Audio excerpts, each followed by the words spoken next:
دستای فرمک رو دستان دنیای دنیا و هیچ بسان دستای فرمک رو دستان دنیای دنیا و هیچ بسان ریوار غیب تا شده شیشه عمر دنیا پی بلور بلور دور وایم شنه واتی ونه آیم چود نقش لبن زمانه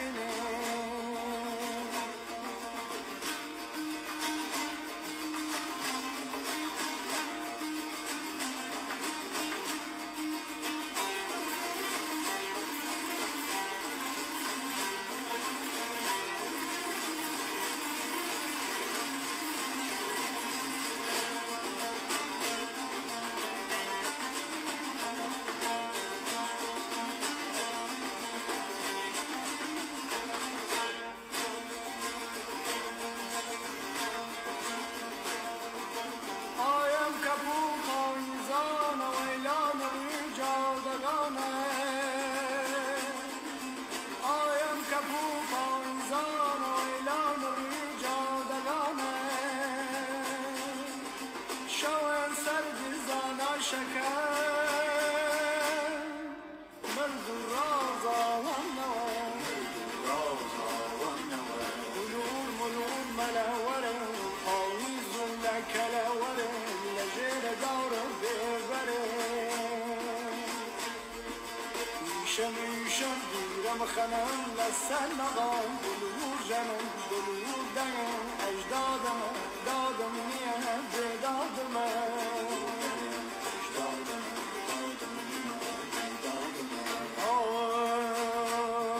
آی لبن دنیای دور و کم لچریکی بینیر و کم لورات خوابیر و کم لبن دنیای دور و کم لچریکی بینیر و کم لورات خوابیر و کم. خب وقتتان وخير ومجوارم لهر کوێ هەن ساق و سڵامەتوەن. ئەڵبەتە ڕۆژانە پێشەڕوو ڕۆژانە حەساس و گرنگێکە و معمولاً ئێشێ جێگەی تەحلیلکردنە کەسانێک بێت کە گەرەکیانە لە ساحەی سیاسیە ڕۆڵ و نەقشێک بگێڕن. ئەڵبەت کە ئەوام خەڵکێک کە مەشغوڵن بە ژیان ڕوتینە ڕۆژانەی خۆیان، ئەوانیش بە تەحلیلێکی دروست ئەتوانن هەڵگرە هەڵس و کەوتێکی دروست بن. دیارە لە توولە ساڵان ڕابردوو دائیمەن شەرایط ئێمە لە شەرایط حەساسا بووگە و دائیمەن ئشارەتیان پێکردگە کە ئەم دەورانە مهمێکە و چارەنووسسازە. بەڵام تایبەتمەندیەکان ئەم دەورانە چیەن؟ ئێمە کین؟ وزەی ئێمە و زۆر ئێمە چەنێکە؟ بەرامبەر ئێمە کێس و بەرامبەر ئێمە خەریکە بەرەو کوێ ئەڕوا؟ ئەمەی کە ئێمە سرفەن تەحلیلمان کردوێ لەبەرەوەی تەحلیلێکی ڕۆژنامەنگاریمان کردبێت وەکو تەحلیلێکی ڕسانەیی، ئەڵبەتە ئەمانە گشتیان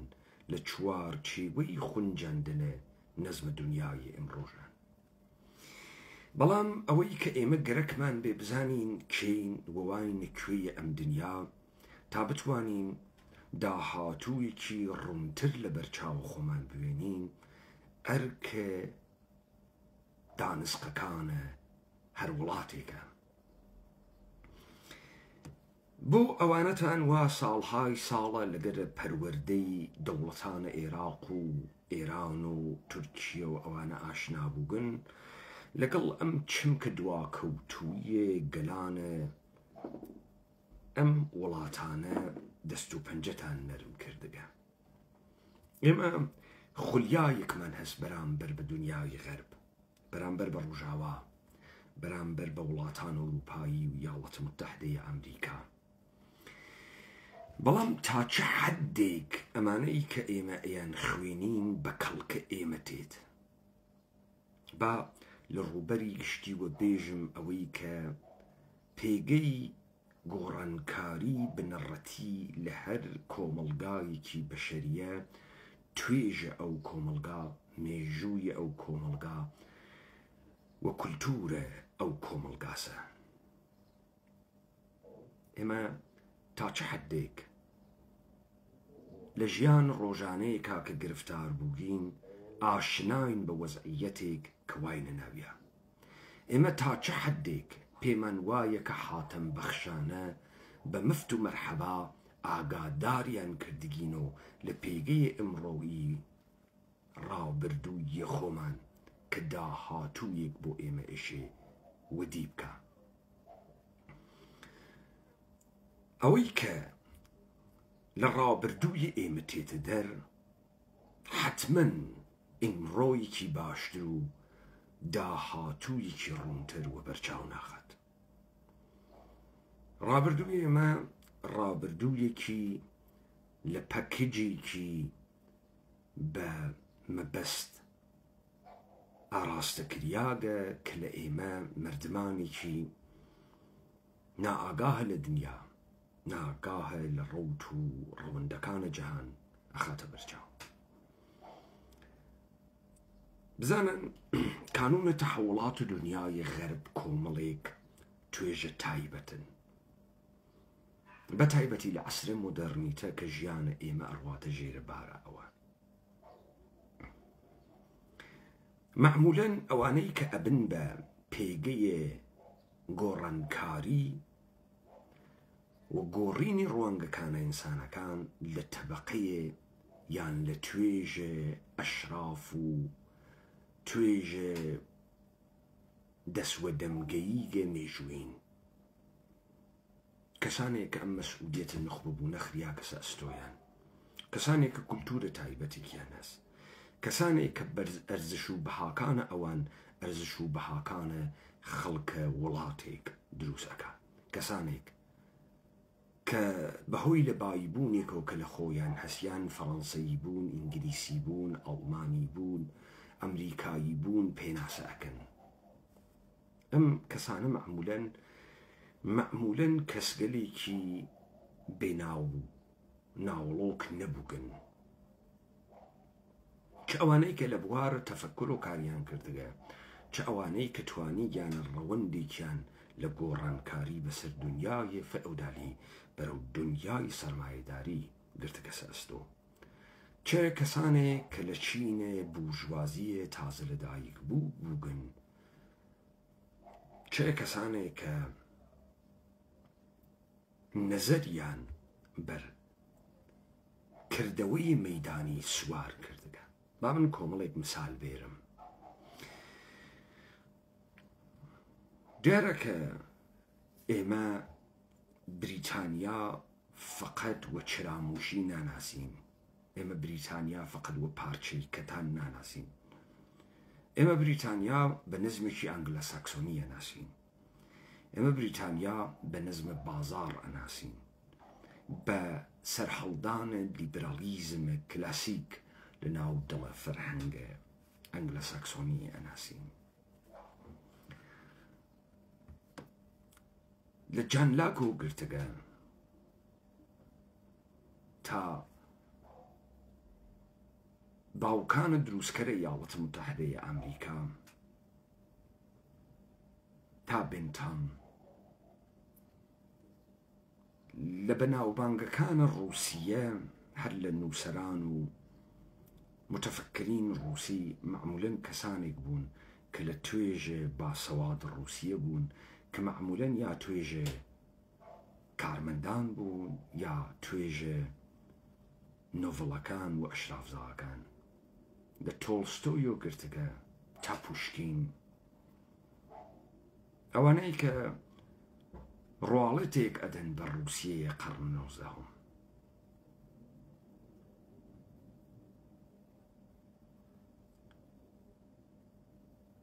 لبولواروا لسيمون بولوار أمريكاي لاتينوا تاوانيك كانون تحولات سربخوي خوازي بون لجيد صلاة اسبانية كان معمولا كسانك بون زمين دار بون كسانك بون لقشرة ماي دارو بول داره ام مستعمرة قدا مشكلة شان مشكلة زواني نبولك الاسبانيا مشكلة ديني شان نبولك الاسبانيا بلام اوان هاتن بحاقدي شي تريان دوس كرد كلنا ود الله اما فنزويلا هات الدروا بيرو هات الدروا الكوادور هات الدروا مكسيك هات الدروا سؤال قورا مسا بولا ولاتا ايما معنانا تشلا ناو قوم موهوم خوبة زلزانة ايراني عرب وتركا يك اشراف زاي قورا نايتدرو او سيدي اواني حكومتي هريمي كردستان كان سيدي اواني ايران كان اواني ايران كبعنوان طبقية وليغارشي امرو وسركو ملقاي ايران زالن وانا لواسان واطراف اللواسان اواني كدسيان بسر تمام الشارقة كان حياتي ايران قرتقا يك انسان قورين اللي تدرو يك نوسر يك موسيقي دان يك كارقردان قوري سينما يك انقلابية بناو بانك يك متفكر تتدروا لنا بيان أم نصلي ودى صلاة دقيقة حكومة هريم كردستانة يك إنسان قورين اللي عاد كسدرو يك إنسان كالسرامد بيت لبريكارا بالآخرة تو وقت السروة تتهز فراغة تتهز وقت آزاد تهز تو لم وقت آزاد وفراغتك حسد بهوي سروتك بدست هاور دقا چي تخل قندقا أرزشو بها كان ايوچين كاما أرزشو بهاتن خلقن دقا كخوتن حاضرن بو باراستن أو أرزشو بهانا بشوين قلوري وقوري وعزمتا شركن تزاد دروسكن كيس أقرا كوملغاي قوترس كيس أقرا خالوتي كولالو بخوص كيس أقرا كوملغاس ولاته كوملي غاس چي أقرا بو حيچيك من حيچكوي حيچ كساني لم دنيا ناكا اما شامل بغاو تارانو واسموليش أبيت شامل دمشقيش أبيت اما هربة هاي سليماني وهولير نية چه روداويك روي داقلم سرزمينه وبياقي ديانا ماغا ايوه بمن بيجن بيج قلا جيبه جي كردنه نور مكانه پسند كرياق دنياي امرو وسقليداني وتكرار كردن وكاويش كردني للايانه ام كانون قلا ايوه اشتيكي تلودية كن بزانا ايوه جمهورية اسلامية ايرانا طبقية روحانيتي الشيعي تازه بدا صلاة قيق ايوين كهان بشوين دروز كردن كلتوريكي ايراني اشرافي الشيعية كخوي برزو اكاتو لما الداحي لما تحكردن متح بن مالي علي كردن متح دا صلاة جمهورية اسلامي كردن وبيانج المدعب يا لخاوين كردنوية قبر معصومي قمو قبر الرضا كالرهبر ايران رواوة باشيكاتو وبولكاني لي درتيري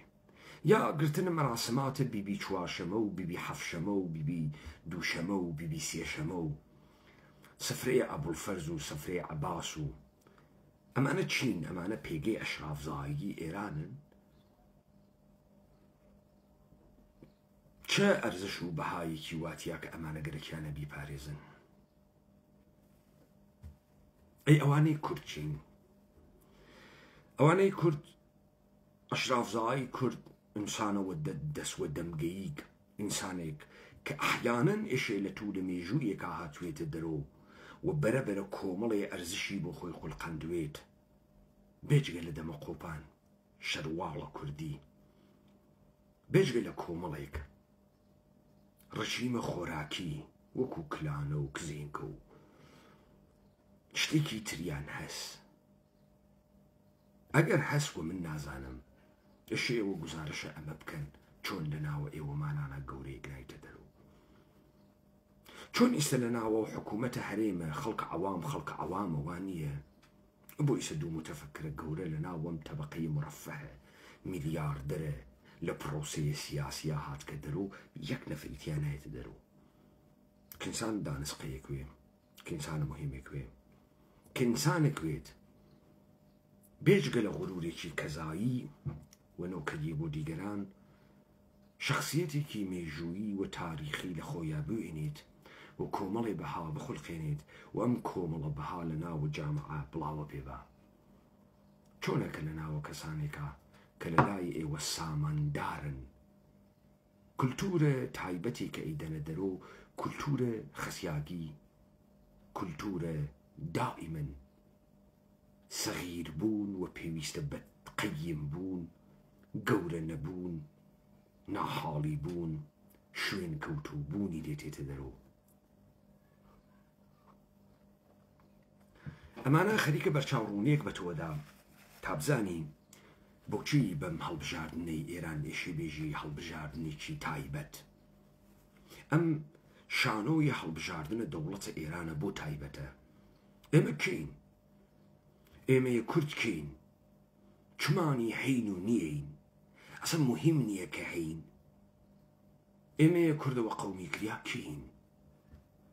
چه تەسیراتێکمان ئەبێت لە داهاتوویە وڵاتێکا کەواین تێیە چه جێگەیەکمان هەست ئێمە خۆمان چه جێگەیەک لە خۆمان ئەزانین ئەمەی کە ئێمەمانان نازانین ئێمە کین دا لەبەر ئەمەسە کە ئێمە ئینسانە گەورەمان نییە ئێمە ئینسانێکمان نییە کە لە ڕەوەندە مێژوویەکا لە ناو بنەماڵەیەکی گەورە هاتوێتە دنیا و خەڵک چاوەڕوانی لێ بوێت کە گەورەی بنوێنێ ئێمە ئەرزش و بەهای گەورەمان نەماگە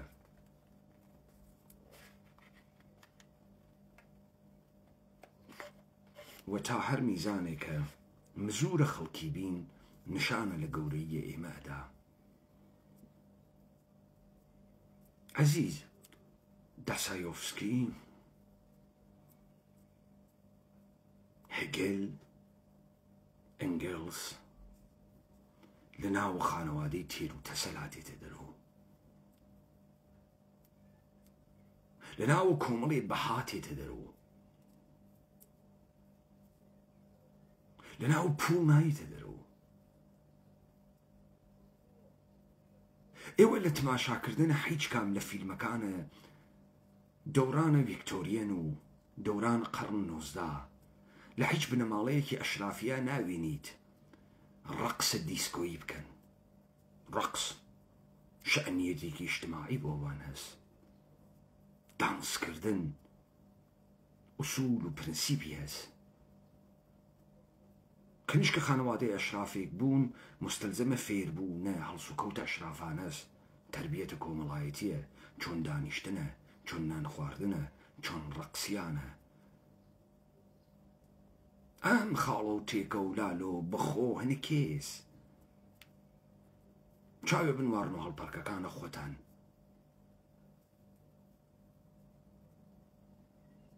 بە شێوەیەکی نامونەزەمی بێ پرەنسیبی بێ ئوسوول وەکو ئینسانێک کە کەرامەتی نییە بێ ئەوەی کە هیچ جوانیەک نیشان بدەی سعیەکەی لە حەرەکاتە ئێکزەجێرەیەکی مەوزوونی قێزەونا چی نیشانە بە کێ بدەی ئەم قسانە قسەگە لە مهمێکن بۆیە تۆ بێ بنەمای بۆیە تۆ هیچ تایبەتمەندیەکە بە نسبەتە دیگەران نییە بۆیە تۆ لە دنیای ئمڕۆوە لە بەرامبەرە ڕۆژ ئاوا حەچێکە بۆ ئێراهەکردن نییە تۆ نەقەت ئەزانیت کە خۆت کێی نەقەت ئەزانی کە گەورەیە خۆتوا لەکوێ نەقەت ئەزانی کە دوژمنت کێس تۆ تەوانە ناسینە دوژمنت نییە چون خۆت حەقیر بووی ئەوانەی تەغییراتە دنیای ئمڕۆیان دروست کردەگە لە ڕەوەندێکی مێژوویە هاتکن ڕەوەندە مێژوویەکەی ئێوە چییە کێن ئەمانە ئمڕۆ لە ئێرانە ئەنچێ کە پێ ئێژن ئێران بێ ئەوەی کە هیچ ناسنامەیەکی مێژووی بوو بێت بێ ئەوەی کە لەم وڵاتە چمانی 3000 ساڵ ئینسان ژیا بێت و بە گوێرەی ڕوبەڕووبوونەوە لەگەڵ ژیان و ئەزمونە ژیانە ئەم ئەزبوونانەی یەک لە دواو یەک بە میرات بۆ نەسڵە داهاتوو بەجێهێشتوێ تاتۆ ئیمڕۆ جیهانێک بوێنیت لە تەنەووع و گەورەی فەرهەنگێکە ئەمڕۆ تۆ هیچێکە نێ لە ئێرانە بەلای فەرهەنگی ئێرانی بێژگە لە تەشەیوع نەوێ تەشەیوع جەدید تەشەیوع تازە تەشەیوع دروستکریابێ لە دەورانە مۆدێرن بە کەرەستەیە مۆدێرن بە تەجمیع و ئەنباشت و کەڵەکەبوونە سروەت و ئیمکاناتە مۆدێرن شیعە لە دایک ئەوێ ئێرانی هیچێک نییە بێجگە لە شیعە ئێرانیش وەکو ئێوە بێجگە لە قاورمەسەوزی چیترە بێجگە لە کۆمەڵێک ئەشعارە جنسیەتیە یەهودی هندیە عارفانەیە کونجە خەڵوەتە سپێون چیترە چیتر بەم دنیا ئێرائەدا چیتری هەست نە شێوەیەک لە حکوومەتداری نە شێوەیەک لە خۆنینەوەیە کۆمەلگایەک نەبوونە بەها و ئەرزشگەلە گەورەیەک کە ئەحیانەن مۆر کە مردمانێک بێت کە ئەمڕۆ 89 ملیۆن نەفەرە بەخۆیان نەژن ئێرانی چیان هەست تەنانەت شێوەیە حکوومەتداری ئەمڕۆیان تەمامەن لە غەرب و ڕۆژاوا گیریاکە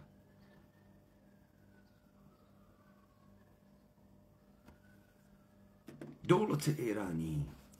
بە دروستکردن 90 ملیۆن ئینسان لە ناوە چوارچێوەیەکی مەحسوورە 90 ملیۆن ئینسانە بێ هەمە چیزی بێشناسی بێمێژووی بێدایک و باوکی دروستکردە کەسێ دایک و باوکی بوێت ماساو ناکە کەسێ دایک و باوکی بوێت باندەسی ناتوانێ بخوڕێەوە ملیا هەر لە حیج ئەویش کلکی بۆ دەکەن بە کەسێک لە خۆباییبوونێکی مێژوویی پێوێت بۆ مشتێ بێدایک و باوک سەر ناچەمێنێتەوە یەک نەفەر لەم کاربەدەستانی ئێرانە توانە ناوبردنە جەد چوارۆمە خۆیان نییە بۆ معلوم نییە لەکوێ ئاتکەن بۆیە ئەمڕۆ بە عینوانە ئەشرافزا هیچ بەهایەکیان نییە بیدەن ئەبوایە خەڵکە ئەوام نەیانزانیایە بەڵام کەسانێک کە خاوەنە شکۆیەکی مێژووی بوون کولتورە ئەم کۆمەڵگەیانە دروست کردەیە لە ناویانە ئەدیب بەهاتایتە دەرۆ نووسەر بەهاتایتە دەرۆ لە ناویانە موسیقیدان بەهاتایتە دەرۆ لە ناویانە سینەماکارە گەورە بەهاتایتە دەرۆ لە ناویانە سیاست مدارە بەرجەستە بەهاتایتە دەرۆ لە ناویانە متفەکر و فیلسوف بەهاتایتە دەرۆ نەوت فرۆشتن و دولارە گیرفانکردن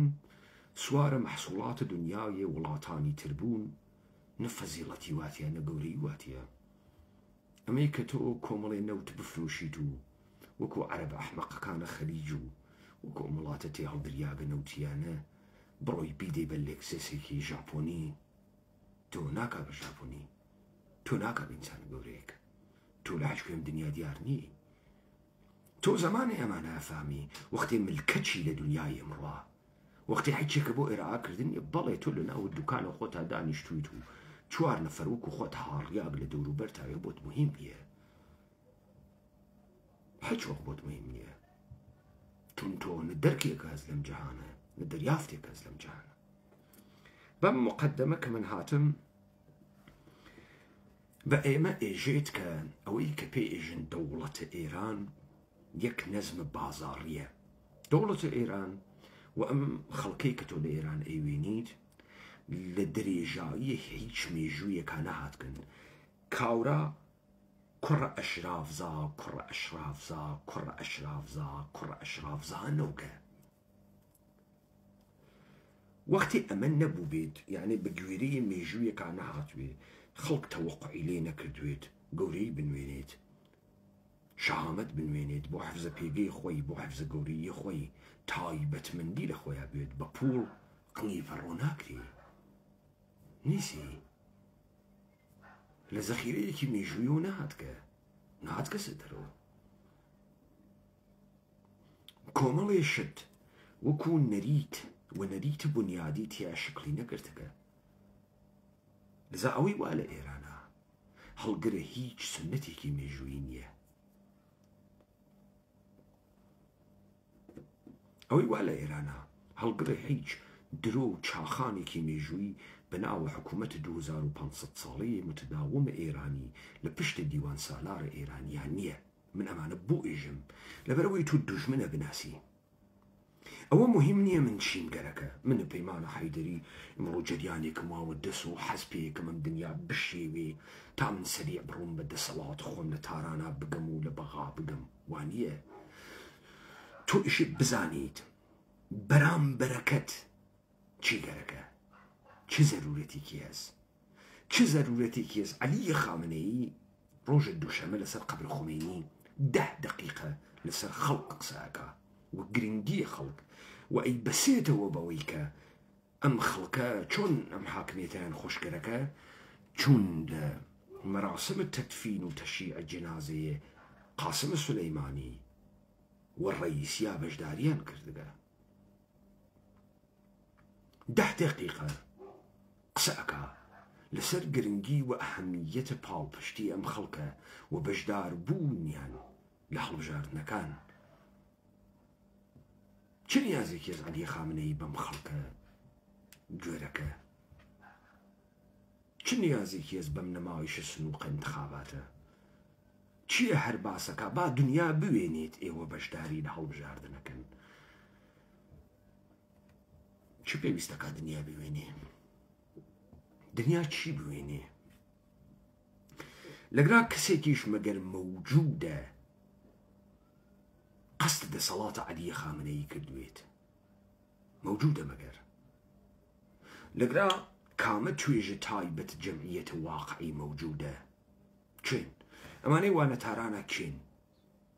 کامە پەیوەندی کۆمەڵایەتیان بە یەکۆ هەست؟ دەیتۆ عەزیزگیان شارێکرد لە ساڵ 1350 بە 200,000 نەفەر جەمعیەت هەست، 30 ساڵ بەر لەمە 10,000 نەفەر جەمعیەتی تیانەوگە، ساڵە 57 یەهۆ ئەوێتە 4 ملیۆن.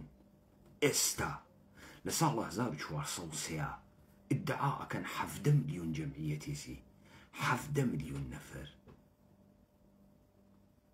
17 ملیۆن ئینسان لە جێگەیەکە کۆبوو گەسۆ. ئینسانگەلە متەکەسرە متەخاسم لە پێگەگەلی جۆرا و جۆر و لە مەناتق جۆرا و جۆر ئەم سەرزەمینە و لە شارە بەناو تاران جەموگن. چه پەیوەندیەکیان بە یەکتری هەست بێجگە لە کەرەستەیە دەوڵەت، بێجگە لە تەقسیمە کار، بێجگە لە ترانزەکشن و مبادلە؟ هیچێکیان نییە.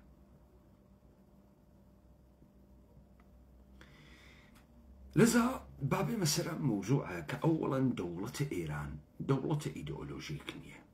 دووەمن تەشەیوع هیچ ڕیشەیەکی تاریخی نییە، سێوەمن دەوڵەتە ئێران بەناوە ئینقلاب کەزایی هیچ ئارمانێکی ئینقلابی نییە کە تەعقیبیکە نێشی بووگە نەبوو گێسی ئەمڕۆ هەسی ئەمەی کە ئێمە دیگمانە کۆمەڵی شعاریان داگۆڕنیشیان بەرداگەسە و کلکەوانی عەقیقیان کردگەسە دەستیان و زلایان داگە لە گوێی 2 نەفەر و لەسەر زنا 2 نەفەریان بەردەباران کردگە و ئەمە بەو مەعنا نییە کە ئەمە ڕژیمێکی ئیدئۆلۆژیکە لە قەرنە 20م ئەواخرە قەرنە 20م وەوای لە قەرنە 21م گەرەکێسی بە نیگاهێکی ئیدئۆلۆژیک جیهانی بخولقنی هیچ جیهانێکی نییە. هەبوونە مەبنای شریعەتیە تەشەیوع و تەسەنن هیچ جیهانێک نییە، هیچ جیهانێک نییە. یەجوزە لا یەجوزە ئیدئۆلۆژی دروزاکە لە دنیای ئەمڕۆوە کە تۆ پەیامێکی ڕزگاری بەخشت بوێت بەرامبەر بە دنیا نیست، هیچێک نییە. مەسەڵەن دەوڵەتە ئێرانی گەرەکی بە دنیا بێژێکی بێن بوونە شیعە دەستان داخن و خۆڵتەن تەیەموم بگرن و دوفرمێز بۆ حسێن بڕژێن و دوعای حەبیبە تەیار بخوێن و تەواوە. هیچی نییە. ئەمانە چۆن ممکن بوون لە دنیای مۆدەرنە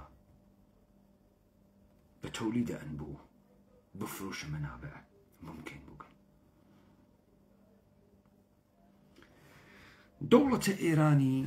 بەم 90 ملیۆن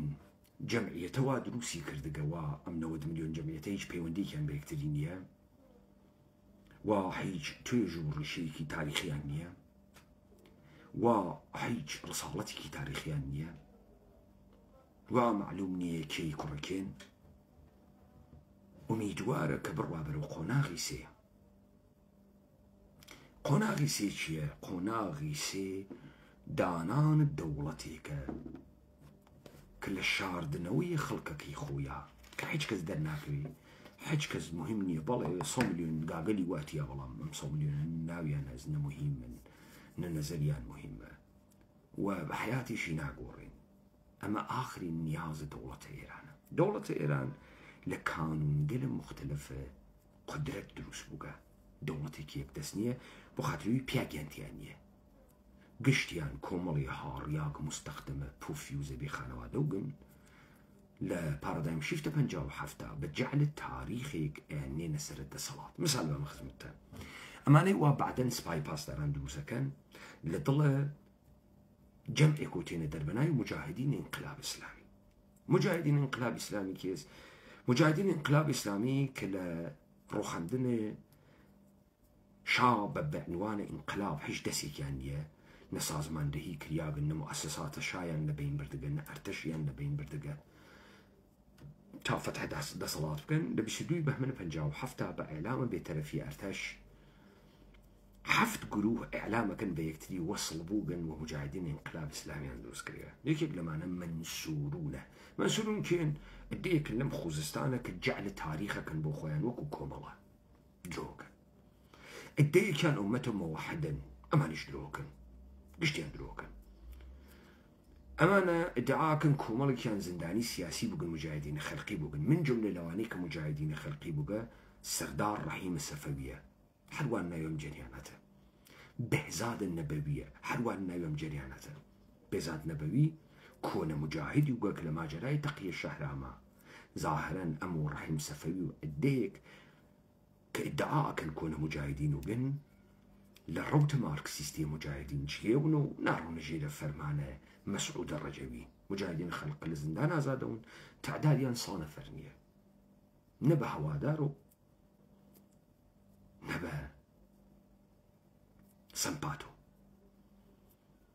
أماني ادعاء كان انقلاب مارا دوزديدان انقلاب إيمان دزي دروكن هم شبكان دروكن هم مجاهدين خلق دروكا بو خاطري أويكا هم مجاهدين خلق وهم شبكان مديون خمينين أحيانا نقر خميني قيامي كدوي خميني أوان لزندان هزادكا دسية ديه 1357 وقرنا أمان لزندان دابروسي أوان واللزندان لبين أجون وأمردن أمريكا أوان ليودوا كومالي جوان 25 صالة ناتوان هج اتفاقي بخن وقشتي خليك درو أكاو يكي بلكو مسفريكي التيارة أرباب أمريكاي داينياغا وقرار لنا والضلاء مس سيستمي دربيري كما وسرد أستانا حفت جروبيك ومجاهدين انقلاب إسلامي درتينا أم جروب منصورونا همان جروبا كمحسن الرزاي واتيا صوزلي الرزاي كبعدن فرماندي سبا باز دارانا بيت همان جروها كسردار ذو القدر واتيا أغاين بارتي ويكيتي خاسيانا ناسن رئيسيانوغا ذو القدر رئيسيانوغا حمي حاجي محمو خاسياناسي رئيسي قرارقاي رمزانوغا ذو القدر خوزستانية مسجديوغا خوزستانية سردار رشيدة خوزستانية شمخانية خوزستانية أما حيج كاميان لناو ماجراي شر إيران وعراق ناكوجين حيج كاميان ناكوجين أما نيك سباي بازداران دهانين بعد ولا أريكي قدرة أمينين جبهة أويتو جيدي من سبسازي وبوست سازي هركب روات جبهة شر إيران وعراق أما أكات السابقة وأم سابقة تبديل أوي بمناسك منسب سازي وبوست سازي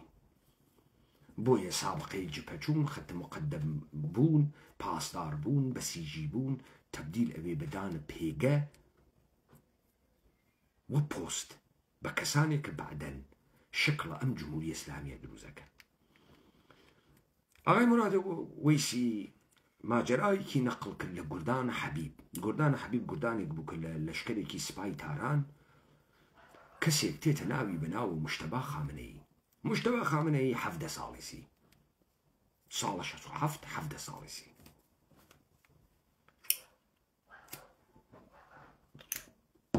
ادعاك كلام قردانا حبيبة أو وقت باوكي رئيس جمهوره وباوكي لسر مسألة موسبية فرماندهان سباقين ينديتي فرق أزيت وآزار أدري لقردانا حبيبة حفدة صالسي ولا قردانا حبيب درجي مروابو جيكتر تلويحا آغاية مراد ويسي يودا يجيت تماما ماني وانا دورو برو قرقي خامنية قشتي هنا قردانا حبيبا ديخو مناكلي كورا آزاري ديو هيوتو تروما لودوا انتقاميان ليقلي باوكي بيوتو رهبر ما قراويك نقطة زعفي بدسيانو بي آغاية مراد ويسي تلويحا اجي مجتبى خامني نقطة زعفي كي قوري والا دس أماني قردانا حبيبا إذا تجاوز الجنسي بويت ڕەفتارە جنسیە ناموناسبێک بووێت ئەمانە یە بەڵگە بەرەندەیشیان هەست لە دەسە مشتبە خامنەی لە سن 27 ساڵەگیە بە قەوڵ ئاغای مرادەفەر وەیسی دەخاڵەت ئەکا لە عەزڵ و نەسب و بەڕێوەبردنە ئێران لە بەیتە خامنەیە 27 ساڵێسی ئەم مەملەکەتێ بە 90 ملیۆن نەفەر جەمعیەت و کۆمەڵی بێدایک و باوک لەو لاوە هاتکن تەپیاندا گەسەسەنی نەفتە فرۆشن و ئەربابە ئامریکایی دەسیوا لە قنیانە تۆ فکرەکەی ئەمانە هێزن و قدرەتن و خوا نایان گۆڕێت و چوبنەسە ناوە قنە ئەم دەسەڵاتە بعدن تەمامە ئەمانە کە لە سەکووهە پەرتابیان مجاهدین ئینقلاب ئیسلامی و بعد ژێر مەجموعە ئەگرن کێکێک لەمانە ڕەحیم سەفەویە ژێر دەستە خوزستانیەکان بوو کە من بعدن بەحسی یەکەم کە بوو بە جێگرە محسن ڕزایی و بوو بە فەرماندەی سپاها پاسداران ئەسفەهانی بوو ئەمانە کانونگە لە قدرەتی جمهوری ئیسلامی نە عەلی خامنەی چارە ئەمانەکە نامان چارە عەلی خامنەیەکە عەلی خامنەی قدرەت مطلقە لە ئێرانان نییە لە جمهوری ئیسلامیشان نییە ئەم ئادرسە ئشتباهە ئەم ئادرسە تەبەقەی ئۆلیگارشە ئێرانی بەجێ ئەوەی کە لە دڵە ئەشرافیەتە متەداوم هاتوونەتە دەرەوە کۆمەڵی بێدایک و باوک و بێ هەمە چیزەتی هەڵدریاک ناگەهان لە پڕێکا ئەوون و کوڕێک نە ئەقلیان هەست نە شکۆی خانەوادەگیان هەست نە مێژووی خانەوادەگیان هەست نە حیج گەورەیەکیان واتەیە ئەمانە لە پڕێکاکرێنە کوڕێک نە عەلی خامنەی لەوان گەورەترە ئەمان لەوان گەورەترن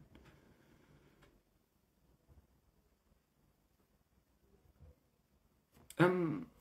وڵاتە کە ناوێن نیاگە ئێران تەقسیمیان کردە بەسەر یەکتریا فرە گەورە بووگن فرە فویان تێبووگە فریان خواردگە و قەڵەو بووگن لە بەرامبەر یەکتریا هەویسن و بۆیشان حەل ناکرێ بۆیان حەل ناکرێ ئەم هەڵبژاردنە پێشڕوە ئەشی عەلی خامنەئی لە ئاستینە خۆی و بە نەمایشە ئینتخابات و ڕەئیە زۆر و بەشداریکردنە زۆر دانەیە بێرێتە دەرەوە تا بتوانێت پرۆسەسە جانشینی ئەو بواتە بەرەوە ئەم دانە بە زرسە قاتع بە بڕوای من لاریجانی نییە زاکانی نییە هیچ کام لەمانە نین بە بڕوای من ئینسانە قاتعێکی گەرەکە کلی بترسن وەکو حکایەتە کاورای سنەیی وا ناوە کوڕەکەی نیان ڕۆسەم خۆشی زاتی نەوبانگیکە ئەم گۆزینە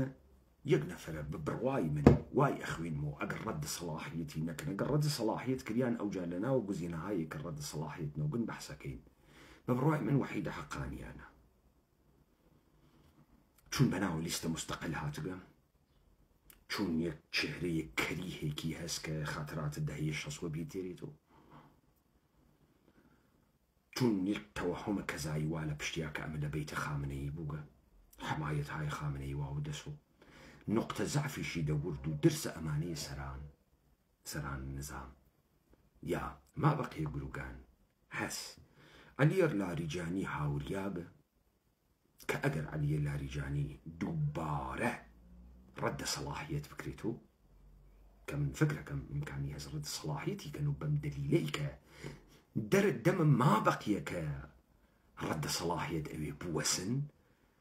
ئەمێشی ڕەدە سەڵاحیەت کەن تا ما بەقیش ڕەدە سەڵاحیەت کەن لەگرا دوو ڕێگەوا لەبەرە دەوڵەتە ئێران یا ئەم کانونگە لە قودرەتە لە مقابڵە تەغییراتە عەلیە خامنەییە کە زۆری ناچێت بێ بەسەر ئەمانە مقاومەتەکەن وە لە عەلیە خامنەیی ئەشێون و درێژەی پێدەن تا عەلیە خامنەیی بمبێ ئەو جار بەکەونەگیانی یەکتری ئەگەر ئەمانە بکەونەگیانی یەکتری یان نەکەونەگیانی یەکتری و بێن ماجراوی 68 تکرارکەنەوە ئیجماع بکەن لەسەر دانێتی هەڵدریا کە بیکەنە ڕەهبەر مطمئن ون ئەم لە جمهوری ئیسلامی و کل لە دەوڵەتە ئێران یەکجار کورتەوێتەوە و ئەو کەسێک کە تێرینی بە عنوانە ڕەهبەر هیچ دەسەڵاتێکی نییە هیچ قدرەتێکی نییە و ناتوانێت هیچی بواتە بەرەوە یا ئەوەی کە ئەمانە چارە عەلیە خامنەیی ناکەن و عەلیە خامنەیی ئەتوانێت تەک تەکە ئەمانە لە بکاتە دەرو.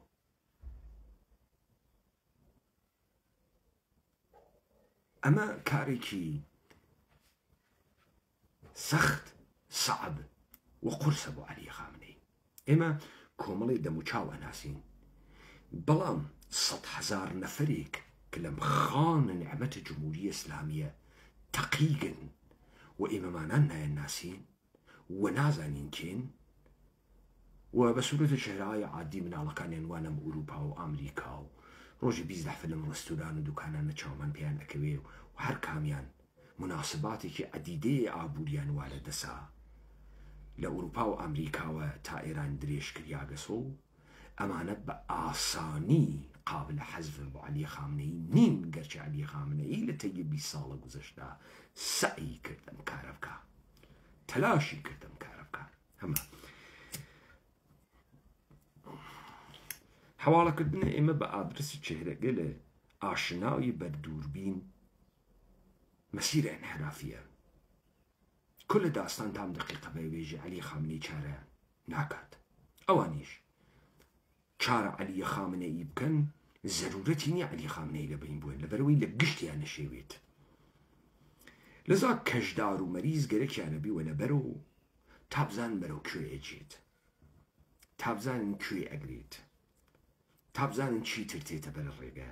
ئێران کڵاپسی کردەگە. دەوڵەتە ئێرانی بۆ ئەمە بیر لە هەرەوا کە جەهان بەرەو نەزمێکی ئیمپراتوریایی ڕوا ئێران بەرەو نەزمی ئیمپراتوریایی بۆن سەرف 20 ساڵە گوزەشتە و 30 ساڵە گوزەشتە ئێران لەسەر ئەمە کاری کردە. یعنی پێیان وتکە کە کارکە مهمترین باڵە ئەمە کوردە قەومی ئێتنیکیە لە سلێمانی و هەولێرەوە تا ئەفرین تا حەڵەب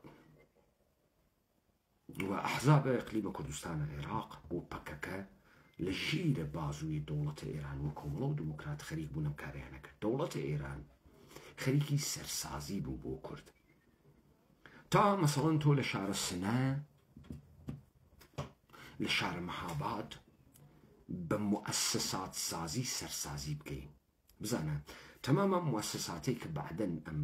جەمعیەتەوە وتم لە مجاهدین ئینقلابی ئیسلامی تێتە دەرۆ،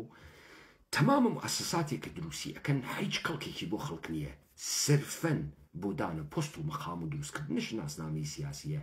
بۆ عدەیەکی زیاتر لە کەسانێک کە ئەمانە ورودیانە دەن سیاست. مثال بەمە خزمەتتان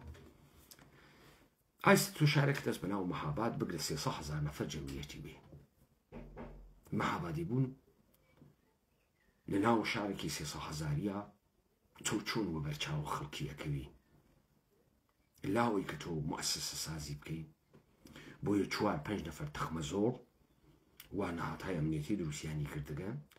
تێن لە دەور یەکتریا کۆون و شتێ دروست دەکەن بەناوە جایزەی حەمەی ماملێ. ئەمانە کێن؟ ئەمانە متەسەدیانە جایزەی حەمەی ماملێن. جایزەی حەمەی ماملێ چییە؟ هیچ. بانگەکەن لە تۆ بەناوە ئەحمە پێدەژن جایزەی حەمەی ماملێماندا پێوە. ساڵمەنوێتە ئەم موەسسە سازی چی کردگە؟ تۆی کردگە بەسەرە خەڵکە شارە مەهاباد. یا تۆ ئاگرە کوژێنی تۆ دار و دەوڵە کوژێنی تۆ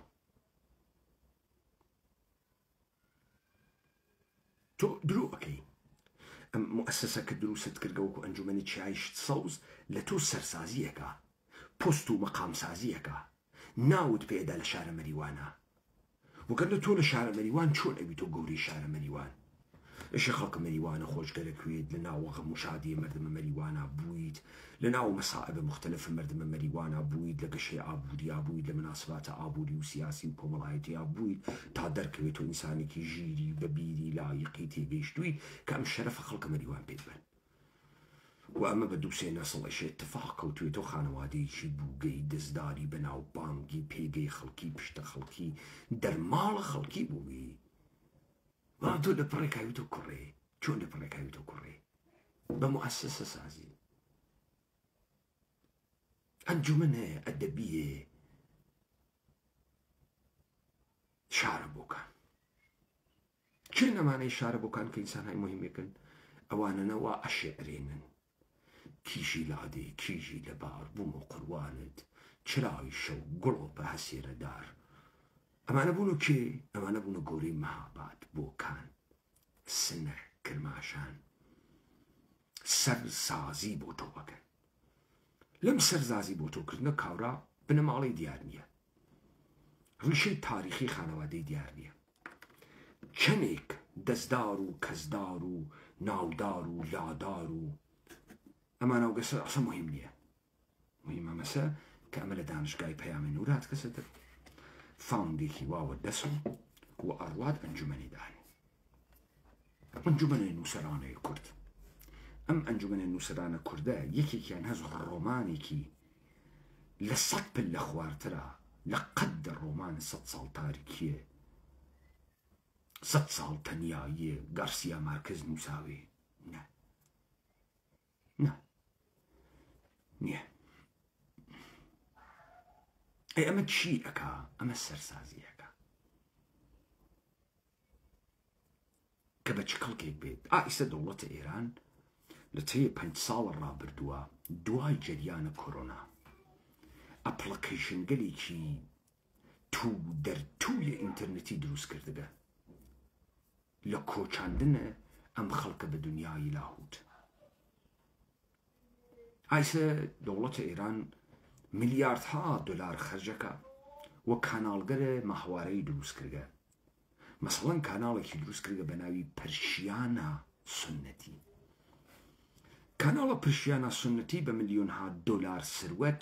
دەوڵەتە ئێرانی بۆ دروستی ئەکات کە کلیپ دروستکە بە کۆمەڵی گۆرانی بێژێ کە تۆ کەس هیچ وەخت نەدیگەن نەناسی ئەحمە و حەمەقت و حەمە تەقی کێس حەد نازەنی. دانیشە کلیپگەرە حرفەیە گران لە گۆرانی تورکمەنی و گۆرانی کوردی و گۆرانی لەکی و گۆرانی لۆڕی و گۆرانی شمالی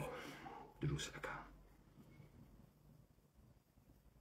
یعنی ئێمە هەروە لە خۆیوە و ئەتفاقە کەفێ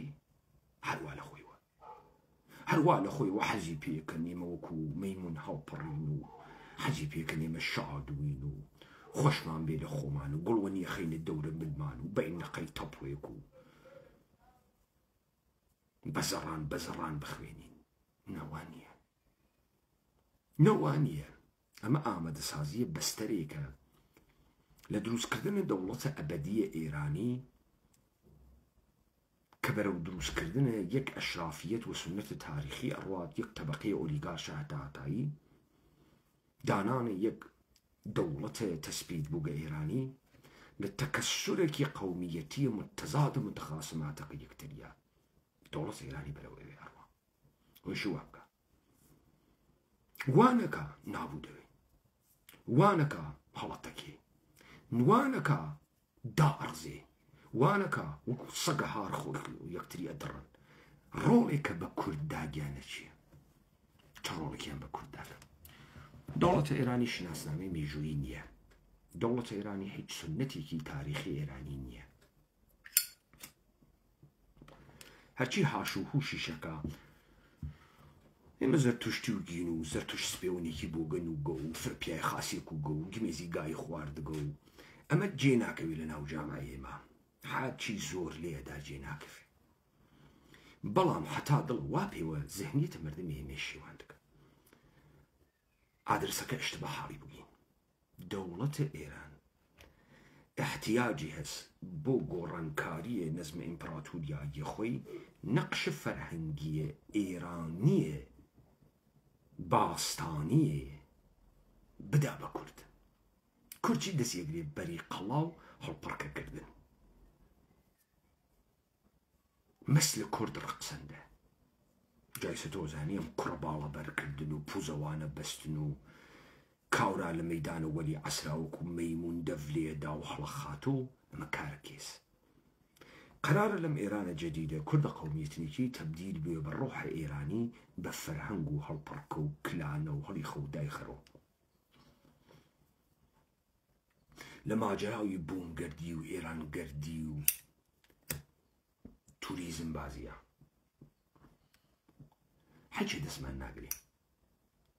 قرارە بووین و شناسنامەیە عیدێک دەست بکێشنەوە ملی سەرمانە ئێمە کلکتەکان بین بۆ لوقمێنان تا ئەوان ئێمە بە ڕسمیەت بناسن. گەیم ئەم فەرازە و ئەمە مهمە. ئەوانەی کە لەم کوردەوارە خۆیان وە بەشە نەزانن لە پێگەیەکی بنەماڵەیە گەوراوە هاتکنە دەرەوە. مؤسساتێک نەوگە دەریان خاینسانهای گەورەیەکن، بەڵام مێژوویەک وا لە پشتیانە، تربیەتێکی بنەماڵەیە گەورەوە لە پشتیانە. ئاگادار بن نم بهەیە تاریخیە نەمانکەن و عنتر و ڕقاسە دەوڵەتە ئێرانی. دەوڵەتە ئێرانی بێ ئێمە ناتوانێت گوزار کات بۆ دەوڵەتە ئەبەدی، ناتوانێت. ئەوەی سەری بۆ ئێمە دروست کردگە وە سەرە ئێمە نییە بیکوتن بە هیچ کەسێک مێژن سەر ئەوەی کە مؤسسات دروستی کردگە، حیزب دروستی کردگە بیکوتن تا ئەقیمە دەوڵەتە ئێرانی بکەن. حکوومەتە هەرێمە کوردستان بزانێت دۆرانە مێژوویەک دروست بووگە کە بۆ هەتایە لەم حیزیە دەربێت. باش ئەوە نییە لەگەڵ دەوڵەتە ئێرانەوی. ئەگەر لە زاهریش و لەگەڵ دەوڵەتە ئێران خەریکی خۆت ئەنوێنی، لە ژێر و ئامادە بە دەوڵەتە ئێران بنی قڕۆڵە. نێگەرەکە فەتحکەی و هێزە پێشمەرگەی گەڵدەڵپنتەکان بێ، مەڕۆ لە ژێرە باریان، خۆت ماوە دەستیانەوە کە تاران هەن ئێمەس و تاران هەن ئێمەس. یەک بار لەم مێژووە گەورە بوون، سەخیف وگن، کوڕە سەخیف وگن، باوەکانتان سەخیف وگە، خۆتان گەورەکەن لە جێگێکا بیگۆڕن، دەرفەتەکان بخوێننەوە. ئەم دەرفەتە بەرە ڕووە نیشان لە قەیرانە دەرونیە دەوڵەتە ئێرانەدات و کە گەرەکی حەلیکە بە ئینقلابی وێ ناکریا بە نەمایشی نەکریا نەیتوانی. ئێستا گەرەکی لەسەر و بە نەمایش ئیسلاحات و گوزار و ئیجماع و ئەمانە کۆی کاتەوە. دیتان ئاخرین هەڵقەیە تاوسانە 67ی کوشتی، ڕئیسی کوشت و خامنەی کوشتی.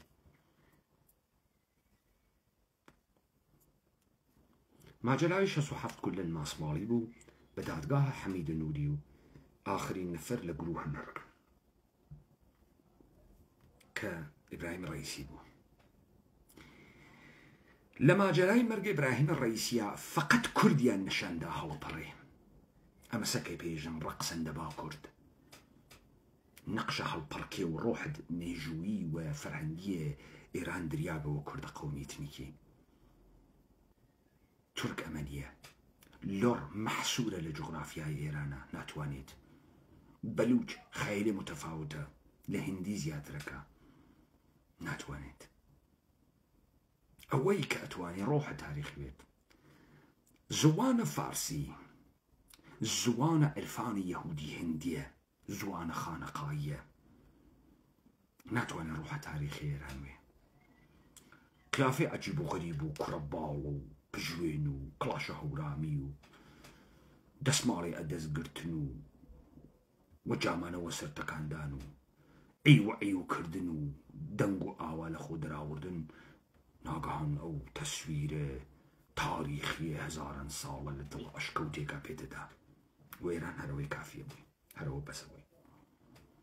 ئێران هەرەوەی گەرەکە ئێران لە هیچ ئاوێت و ئێران و لە هیچ ئاوێت و ساحیبی سەرزەمینی ئێمە و لە هیچ ئێمە ئەخوا و ئەمانە کین؟ ئەمانە کۆمەڵی ئەرمەنی، تورکە، هندی، یەهودی، پارسی، هاوریاگە ناو ئەم جامعەیە منە. نە ئێڵیان هەست، نە تەباریان هەست، لەم سەرزەمینە زندگیان کردەکە. نە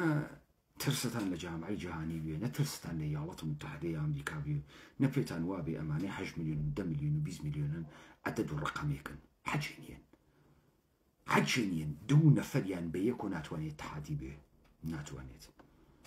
تەنیا جەمعیەتە حەقیقی کە هەنووس پەیوەندی ئیجتیماعی ماگە ئێمەین. هەنووس هەر کام لە ئێمە ئەتوانێت 20,000 نەفەر قەومی بێت. ئەمە بۆ تارانیە ممکن نییە، بۆ ئەسفەهانیە ممکن نییە، نێسیان بۆ تەوریزیە نێسیان ئەم هێزە ئینسانیانە نییە، نێسیان. عەلی خامنەی دوو نەفەری نییە گیانی بۆ بە نێسی. کڵاو و پۆست و مەقام نەواتە سەرتان، نەخەڵەتێن وەکو ئەژدادتان لە بێخەوەریە. دەوڵەتە ئێران بە قۆناغێکی تایبەتە ئاڕوا. ئێمە لەناوە ئەم شەڕەسەگە دەوڵەتە ئێرانە دەخاڵەتەکەین دەسی تێەوەین شەڕەکە قوڵەکەین مەجبورن ئێمە ئەزانین ئێمە نێنە سەروبەندە ساڵە 1320 نێنە سەروبەندە 1300 نەزانین سەردەمەکە هەرەوەسە ئێمە ناوی کە ئێمە نەزانین ئەم دەحفە ئەزانین ئەم دەحفە هەم ضرورەتە تەرەفە مقاوڵە زانین هەم میزانە قودرەتە خۆمان و دەسەڵاتە خۆمان نەزانین هەم ئەهەمیەتە پێگەیە خۆمان نەزانین ئەم دیڤیتە بکرد لەبەرەوەی وە خەبەر بێن و ئاگاه بوون پێچێکی گەورەی تاریخیە بۆ دەوڵەتە ئێران ساڵها و مانکای ئایندە ئەمە ڕقم ئەخوا تا ئەم دەقیقەشە هاوکاریە چڕوپەڕە ئێوە لە خەساندنە پلانەکانە دەوڵەتە ئێران پاو پشتە ئێمە وگە کە توانێکمانە لە بەرامبەریان نەبیویستین لەبەو بەعتی شواوێت مهمترین پێگەی ڕۆژهەڵاتە ناوەڕاست کوردە قەومی ئێتنیکیە ئەمە نە شوعارە نە درۆس نە فەشیزمە نە ئەمانە پێیان وابوو زەعیفترین هەڵقەس بەڵام مهمترین هەڵقەیە ڕۆژهەڵاتە ناوەڕاستە کوردە قەومی ئێتنیکی ئیمپراتوریەتە ئێران فقط بە کوردە قەومی ئێتنیکی تا دەریای مەدیتەرانە ممکنەوێ ئیمپراتوریەتە ئێران فقط بە نەمایشت لە کورد شناسنامەی تاریخیەکرێ تاریخ پڕتۆکی درۆزنانی بووگەنانی ئێرانی تەواو بووگە تەشەیوعی بە هیچ کوێ ناگەم وە ناگەم وە کڵەپسی کردم پس اختار ئەوەڵە منەوە بوو لە چێهرەهای بەرساختە بترسم من ئاغای جەلالیزادەم لە کڵاپاوسا گرت وتی گرەکەوە بڕۆم کاندید ڕیاسە جمهوری بووم بانیم کرد وتم چانە محتەرەم ئەمانەی کە بە تۆ ێژن جاش لە تۆ جاشتر وکن هیچ کەم لە تۆ خاستر نیەن تۆ پەپولەتری لەوان وەلێ تۆ بۆ گەرەکتە بڕۆیتە هەڵبژارنە وتی گەرەکمە ئەسڵی 150 بە چاڵش بکێشم سونی ناتوانێ بەشداری بکە ژن ناتوانێ بەشداری بکە وتم وانی ئاغیە تۆ یەک کار بکە تۆ بڕۆ بێژە شیعەنێ لە ئەکسەریەتە 2-3 ساعت دانیشت گوێیدا لەدەستە ئێمە دەرچوو من گەرەکم بوو بە ئاغای جەلالیزادە سابەتی بکەم هیچ کەس لەگرا بۆ خەیرە گشتیوە بۆ کورد کارێ ناکە درۆکە گشتی لە ڕاستە حاکمیەتا کارەکە هاتنەکە BBC قسەی کردوتی ئێمە 17 ملیۆن نەفەر سونی ئاغاگیان تۆ بێجا ئەکەی لە خۆتۆ ڕقەمەیتە دەرەوە گەرەکتە من بخەیتە درۆ بێژی ئێران 17 ملیۆن نەفەر سونی هەست شیعەوا لە ئەکسەریەتا درۆکەی ئەو ئامارتە بێرە بزانم ئەو ئامار 17 ملیۆنی تێرەکیاوەرگە من داوام لێت کردوتم بڕۆ ئەمە سیاسەتە تۆ گەرەکتە تەرەفە مقابڵ چۆکە بۆ دابدا ئەم مطلقیەتە باوەڕ ئەکسەریەتە شیعە بشکێنە چون شەیخ فەزڵڵاه هەنووری لە ماجەرای مەشروتە ئێژی شیعە دەرەکسەریەت نییە تۆ بۆ ئەم تەنەشێوان چوت لە مقابڵەی BBC وتە 17 ملیۆن نەفەر سونیمان هەست لەبەرەوەی خۆت دەدەسی ئێمە قوتارکەی ئای جەلالیزادە ئێمە دەسەڵاتە گشتی کوردین بە حەب و بوغز و نانوەڕینە خەڵکی بە ئەتیکت خەڵکی لە مەیدان دەرناکەین مەدرەکیان لێسێنین من پێتم وت ئەتوانی بێژی من لە تەوانم نایێت بۆ خەیرە عمومیش ناتکەم مەسئولیەتم پێدریاگە نەمایشێک بدەم و ئیکەم بە سداقەت و تەکیەمە قسەت کردایە نەکوو بڕۆی بۆ ئەوان مۆریکەی و تەئیدیکەی تۆ یا سابەتیەکە ئێران 17 ملیۆن نەفەر سونی واتیە 17 ملیۆنە یا ئەو فەرمایشەی کە کردە دەڕواتە خانەی خیانەت و تۆ خەریکی خیانەتەکەی لە ئێمەمانە ئەمە کار خاسێک نییە ئێوە پێتان وانەوێ ئێمە لەگرا ئاگاه نین خەریکین چیەکەین ئاخێزە کوردەوارە سەربەخۆ لە عالیترین ستوحە فکرسازی دیسکۆرسازی و ذهنیەت سازی ئێرانیە دەزەوەشێنێت و مەوجودە و ناڕواتە دواوە دەوڵەتە ئێران ممکن ناوێ بۆ ئەبەدی بوون مەگەر ئەوەی کە ئێمەیە کوردە قەومیتنیکی مۆریکەین ڕەهبەریەتە کوردە قەومیتنیکی لە لەحاظە مەرجعیەتە ئەخلاقی وە ها باخیزە کوردەوارە سەربەخۆ هەر کامتان گەرەکتان ئەنتەریات کە نێمە دەور بێنە و جواوە قاتە خۆتانەگرن حتى ئاخیزە کوردەوارە سەربەخۆ مەطلبێ تەئید نەکا نەجێگە ئەگرێت نە ئەتوانن بەردەوامیکەن پێتان وانەوێ ئیقلیمە کوردستانە عێراقا پێتان وانەوێ ساڵە 90ەکە پێتان وانەوێ ساڵ 1320 وانییە نەتێڵین ئارایشە وا بدەن نەتێڵین کۆمەڵی بەدەم و چاوکریاگە لەلایەنە دەوڵەتە ئێرانەوە بەسەر جامعی ئێمە پرۆژەکە لە دەوڵەتە ئێرانی یێوێجێکات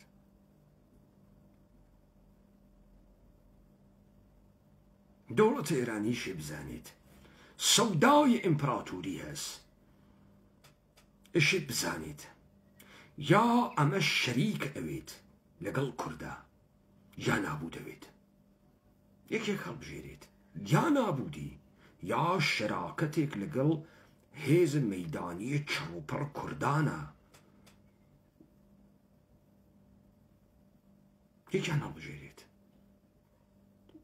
ئێمە قۆناغە شەراکەت بە قۆناغێکی عەقڵانی ترەزانین بەڵام ئەگەر گرەکتانە تاوادیە نابوودی بڕۆن بسمیلا ئێمە ئامادەین من نهاتم لە نیازەکانە خۆمان بێژم لە نیازەکانت تۆوتم تۆ ناتوانی بەردەوام بی و اتفاقی ناکەفێ تۆ ناتوانی بە چواردانە نەمایشە تەلەڤیزیۆنی و دروستکردنە ئەدێ بێ سەر و پا لەم سەرزەمینە ئێمە بەناوە سەر و بەر و ئەمانە بیوەیتە بەر و وانییە جەمعیەت سەرزەمینە ئێمە تۆ هەر بتوانی 2000 نەفەر خوێڕیان تیا دێت دەربێری ما بەقیە نە شوێنە قسەی تۆکەفن نە شوێنی شعاراتە تۆکەون هەڵپەڕکە و زوان و کلانە ئێمە ناخەڵەتێنێ هەڵپەڕکە و زوان و کلانە بە درێژایی مێژووتەکە ئێمە هاتکە کەسیش نەیتوانی بە لێمانی بسێنی ئەمە ناوێت و کردیت بۆ هیچ کەسێ هەر کەسێ بتوانێ دەسەڵات بۆ خەڵک بگەڕێنێت و شکۆیان بۆ بگەڕێنێت و مالکیەتیان بۆ بگەڕێنێت و گەورەیی و عەزەمەتیان بۆ بگەڕێنێت و ناوداریان بۆ بگەڕێنێت و ئەو جریانە بەرجەستەیەەکە لە خۆتان سوالکەن بۆ چینە پوڵدار و ساماندار یەک پیاگیان تیا دەرنایێت وەکو بولوار یەکێکیان وەکو تۆڵستۆی لێ دەرنایێت یەکێکیان وەکو جانلاک لێ دەرنایێت مەگەر ئێمە قبوڵکەین یا ئەمانە پەخمە و بوزینن عەقڵیان نییە یامێکە قبوڵکەن عەزیز تۆ لە دڵی یەک سنەتە تاریخیە بە کۆمەڵی بەهای گەورە نەهاتوویتە دەرەوە پوڵ قنە پەڕوو ناکە پوڵ فاسد دەکە پوڵ ئەوەی کە هەی لەوە زیاتر نیشانەدا یعنی هەرچەنێ خرا و سەخیف و خوێڕگی سەدان بەرابەر زیاتر نیشانەدا سەخیفی لەذا بە کوردە قەومی تنیکی ناتوان وا بکەن کوردە قەومی تنیکی و بە قەومی کریاک مێژوویەکی دووری کۆمەڵایەتی سیاسی و ئابووری هەست کە حەک بووگە لە ناوە زەهنە ئینسانانە و مستەتەرە لە ناوە حافزەی زوانیە ئەم مردمە داهاتووی ئێران بوو بەمە کۆی کەمەوە ئێران لە قۆناغێکی گەورەی مێژوویە وا لە لێوارە مان و نەمانە ئێشێ دەموچاو خۆی بگۆڕێت ئێشێ لە شێعبوون بێتە دەرەوە ئێشێ تەبدیلە بە لە دەوڵەت میلەتیش بێتە دەرەوە تەبدیلە بە ئیمپراتوری بێت ئێشێ حکوومەتە قانون دانیت دەوڵەتە ئێران تەمامەم تەمهیداتی کردگە مەیدانەن ئێمە شکستیان بێتین ئەو لە ئێمە کوردە قەومی تنیکی قرار بوو گەبێت و ڕۆحە فەرهەنگی ئێرانیان ئێمە وایە خوێنین و نەمایشە هەڵپەڕکە و دەمە قۆپان و جامانە و هەڵی خەرە و دایخەرە و بڕۆ فستیواڵە فیلمە ئەقوامە ئێرانی دروستکە و بێ کاناڵە پرشیانە سونەتی دروستکارە و پەیامەگەینێ ئێمە شناسنامەی تاریخی هیچ کەسێک نییە شناسنامەی خۆمانی و دەسەڵاتە خۆمانی و تاران لەدەسە ئێوە دەرتێرین و ئەم خەڵکە بێ شناسکریاگە بێ هۆڤیەتە هۆڤیەت و شناسی بۆ گەڕێنن و حکوومەت هەرێمە کوردستان بزانێت یەک بار بۆ هەمیشەیە تەحلیلی دروست بکەن. عەلی خامنەیی لە قسەکانت پێرێک ڕۆژە دووشەمەیە لە قەبرە خومینی وتی تەحلیلگەران و مفەسرانی غەربی تەحلیلە قەزایای 7 ئۆکتۆبریان دروست نەکرد شکستیان خوارد. ئەگەر تەحلیلی دروست نەکەن ئەبێت بە مەبنای ڕەفتاریە غەڵەتتان وەشکەستە خۆنها. پێتانێژم با لە جێگەیەکە ئەم پوڵە لە ئێوە تۆزێ عەقڵێکی دروست کردوێت، تۆزێ شکۆشی دروست کردوێ.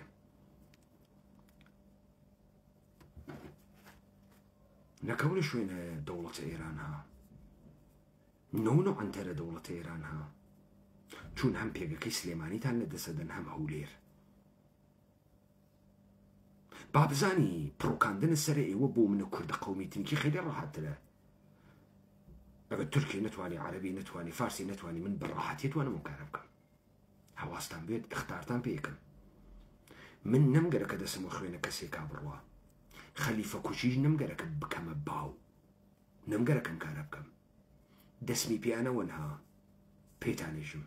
دۆلارتان، پوڵتان، شەبەکەهای ماهوارەیتان لە خزمەتە دەوڵەتە ئێرانە نەبێت،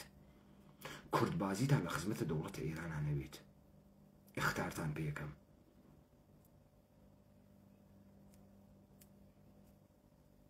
لایەوە خۆش.